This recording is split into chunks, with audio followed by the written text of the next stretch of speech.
Ito yung patunay ng tongue twister na she sells seashells in the seashore. Nakakahanga din yung mga nangunguha ng mga shells na to.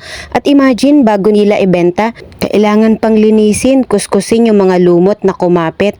Then, puputulin pa yung parang mga sungay-sungay na yan, no? At dahil nga syempre sa yaman ng dagat ng isla ng Semerara, bukod sa may pang-ulam na, ang tinatawag na pumuluyo, o nakatira sa isla ay nagkakaroon pa ng opportunity na magkaroon ng kita sa pamamagitan ng pangunguha ng mga shells na to. Tignan mo yan, no? Yung ma-red na yan or somewhat orange. Teka lang, colorblind na ata ako. Pero anyway, may mga tawag din yan dito. Alam ko, i-comment din yan ng mga followers ko na mga taga Semerara. Alam na alam nila ang katawagan yan dito, and most of them nangunguha din ng mga ganyang shells dito sa amin. Sa mga nakita ko na kung paano yan niluto, yung iba iniihaw tapos binabasag, kinukuha yung laman. Sana makakain rin kayo ng ganito.